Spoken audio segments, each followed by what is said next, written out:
Drama serial नूर जहां माह ने इस बार सफीर को खरी खरी धमकी सुनाई दी कि सुम्बुल ने ये घर ना छोड़ा तो ये घर मैं छोड़कर यहाँ से चली जाऊंगी अपना साथ बेटा लेकर। उधर सुम्बुल और नूर बानो की दोस्ती इस बार महंगी पड़ने जा रही है नूर जहां को भी। हुनैद के घर में बेटी की पैदाइश के बाद हुनैद इस बार नूर बानो से बदला लेने ही वाला है अपनी माँ का। ये घर मैदानी जंग इस बार बनने ही वाला है। आने वाली किसकी मुकम्मल कहानी में आप सभी दोस्त देखेंगे। सुम्बुल इस बार परेशान होकर रह चुकी हुई है, अकेली लेटी होती है कि यहाँ पर उसकी आंखों में आंसू हैं। आखिर करे तो करे क्या, सोतन सर के ऊपर है। सोतन के बच्चे भी इस बार उसी को पालने पड़ रहे हैं। उसके सारे के सारे काम भी उसे करने पड़ रहे होते हैं। आंखों से आंसू निकल रहे हैं। इस बार वो फैसला कर लेती है कि वो सारी की सारी बातें नूर बानो और सफरीना के साथ करेगी, जहाँ पर वो जाकर उन्हें कहती है कि मैं बहुत ज्यादा परेशान हो चुकी हूँ। मेरा यहाँ पर एक एक पल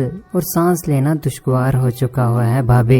ये सब कुछ देखकर मैं सोचती हूँ कि मैं यहाँ पर कर क्या रही हूँ। ये बात सुनने के बाद यहाँ पर सफरीना से कहती है कि इस बार तुम्हें सब्र का मुजाहरा करना होगा और डटकर मुकाबला करना होगा इन सब का, फिर ही तुम जीत सकते हो। मैं निकलना चाहती हूँ इस घर से, मैं बाहर निकल कर खुली फजा में सांस लेना चाहती हूँ। यहाँ पर तो मैं ऐसे कैद होकर रह चुकी हुई हूँ। सफरीना कहती है कि अम्मा के सामने बैठकर तुम्हें खुद ही जवाब देना होगा और फिर ही कुछ कर पाओगी सुम्बुल, तुम ऐसे बिल्कुल भी कुछ भी नहीं कर सकती। तो यहाँ पर नूर बानो कहती है कि बताएं फिर आप और आंटी के सामने फैसला रख सकती हैं कि आप इस घर में माँ का कोई भी काम नहीं करेंगे। अगर इस घर में रखना है तो मालकों की तरह से रखो, वरना मैं कभी भी किसी किस्म का कोई भी काम यहाँ पर नहीं करूँगी। सुम्बुल तो इस बार नूर जहां के सामने चली ही जाएगी, लेकिन दूसरी ही जानिब सफेद लैपटॉप के ऊपर काम लगा होता है। यहाँ पर उसके पास माँ भी बैठी हुई है। बच्चे को सुलाकर यहाँ पर अपने शौहर के साथ वो बातें कर रही होती है कि ऊपर से नूर जहां आ जाती है। नूर जहां आकर यहाँ पर कहती है कि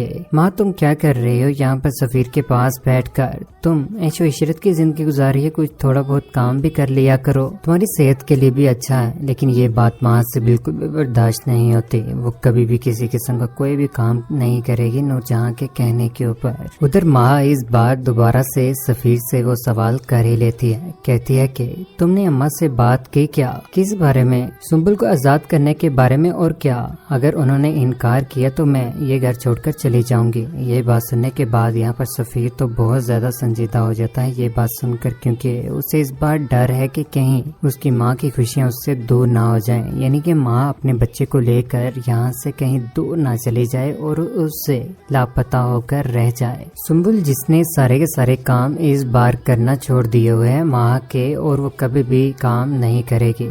ये सब कुछ देखने के बाद यहाँ पर सफीर वहाँ पर उसके सामने आन खड़ा होता है। कहता है कि ये जो कुछ भी कर रही हो तुम बहुत ज्यादा गलत कर रहे हो। ये सब कुछ करने के बाद तुम्हें इस घर से ये काम निकलवा कर ही रहेगा। ये बात कहने के बाद वो उसके पास से इस बार गुजर ही जाता है। यहाँ पर सुम्बुल कहती है कि आप सफीर ठीक कर रहे हैं क्या? मेरे साथ भी तो गलत ही कर रहे हैं ना। मेरे सर के ऊपर माँ को बिठा दिया और मुझसे उसके काम करवा रहे हैं। मुझसे ये बिल्कुल भी बर्दाश्त नहीं है और मैं कभी भी उसके काम अब नहीं करूँगी। सुम्बुल इस बार बहादुर हो ही गई। उसके पीछे सफरीना और नूर बानो है। उधर अच्छे तरीके से तैयार होने के बाद यहाँ पर सफेद जोड़ा पहनने के बाद वो अपनी सासू माँ के पास पहुँच जाती है, जहाँ पर वो जाकर उनके सामने खड़ी हो जाती है और कहती है कि मैं अपनी चच्चू के घर में जाना चाहती हूँ। यहाँ पर उसे जैसे ही नूर जहाँ देखती है तो हक्की बक्की रह जाती है कि ये इजाजत के बगैर यहाँ से कहाँ जा रही है। लेकिन उन दोनों को ऊपर से नूर बानो और सफरीना भी देख रहे होते हैं। सुम्बुल का ये बिहेव देखकर नूर जहाँ तो परेशान हो जाती है। सोचती है कि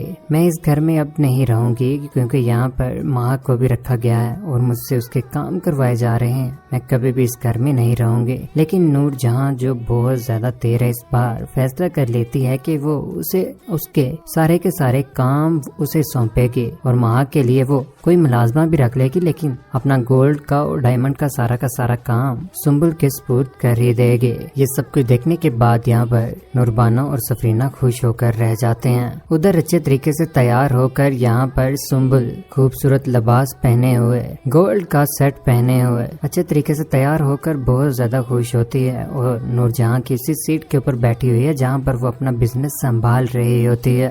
سنبل کی اس بار جیت ہو ہی گئی جب نور جہاں کا سارا کاروبار وہ سنبھال رہی ہے۔ نور بانو اور نور جہاں جب آمنے سامنے ہوتے ہیں یہاں پر نور جہاں کو بھی تو پتہ ہی ہوتا ہے اس بار سنبل اور ان دونوں کی دوستی ہو چکی ہے، جہاں پر نور جہاں کہتی ہے کہ میری ایک بات یاد رکھنا، اچھوں کے پسینے چھوٹ جاتے ہیں جب گھر سے بے گھر ہونا پڑتا ہے۔ یہ بات سننے کے بعد یہاں پر نور بانو بھی کھرا جواب نور جہاں کو دے گی، لیکن نور بانو کو کس قسم کی کوئی بھی پریشانی ہے ہی نہیں۔ اس کی زندگی میں اس کے باپ نے جو کچھ بھی بنایا تھا اسی کے لیے تو بنایا تھا۔ دوسری جانب سفرینہ جس کی اس بار طبیعت ٹھیک نہیں ہے، ہاسپٹل میں چلے جانے کے بعد ڈلیوری ہو ہی جاتی ہے، بیٹی کی پیدائش ہو ہی جاتی ہے۔ بیٹی کی پیدائش کا جب نور جہاں کو پتہ چلتا ہے وہ تو اس بار پریشان ہو کر رہ جائے گی کہ وہ تو گھر میں کسی قسم کی کوئی بھی بیٹی کو چاہتی ہی نہیں ہے، لیکن حنید جس نے پہلے سے ہی اپنی بیٹی کا نام انسیہ رکھا ہوتا ہے، ہاتھ میں تھامے ہوئے یہاں پر سفرینہ اپنی بچی کو حنید اپنی ماں کو بلانے کی کوشش کرتا ہے، لیکن یہاں پر نور جہاں ان کی طرف دیکھنا بھی مناسب نہیں سمجھتی۔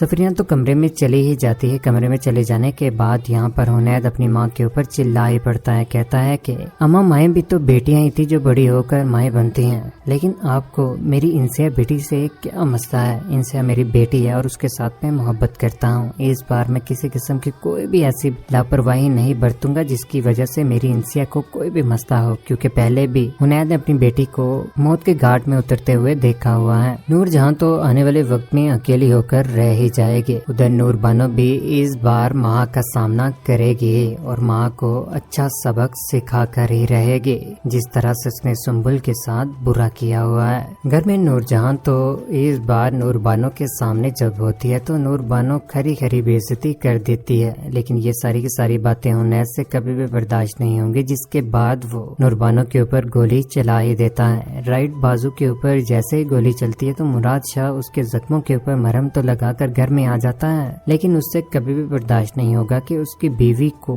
اسی کے بڑے بھائی نے گولی سے مارنے کی کوشش کی، لیکن وہ بچ گئے۔ اپنے بھائی کو گریبان سے پکڑ ہی لیتا ہے۔ گھر میدان جنگ تو اس بار بن ہی گیا جب نور جہاں کے بیٹے آپس میں لڑنا شروع ہو جاتے ہیں۔ یہ باتیں نور بانو کو بہت زیادہ پسند آتی ہیں کیونکہ باپ نے مرتے ہوئے جو وصیت کی تھی اس بار اس کے اوپر کام جاری و ساری ہے۔ وہ تو یہی چاہتا تھا کہ نور بانو نور جہاں کے ان قیمتی اثاثات کے ساتھ ایسا کام کرے کہ وہ تباہ و برباد ہو کر رہ جائے۔ کمرے میں چلے جانے کے بعد یہاں پر نور جہاں بہت زیادہ خوش ہوتی ہے کہ اس کے اوپر گولی چلی ہے اور کہتی ہے کہ تمہارے باپ نے میری شادی کو میرے لیے گالی بنا دیا، میں نے بھی اس کی بیٹی کی لو میرج کو اس کے لیے گالی بنا دیا۔ نور بانو کہتی ہے کہ میں نے بھی پھر آپ کے بیٹوں کو آپس میں ہی لڑوا کر بہت اچھا کیا۔ یہ بات نور جہاں سے برداشت نہیں ہوتی۔ آنے والے وقت میں مراد شاہ اور نور بانو بہت جلد یہ گھر چھوڑ کر جانے ہی والے ہیں، کیونکہ نور جہاں کبھی بھی نور بانو کو وہاں پر خوش تو رہنے ہی نہیں دے گی۔ آنے والا وقت نور جہاں کو بھی اکیلا کر دے گا جب اسی کے بیٹے اس سے تنگ آ جائیں گے،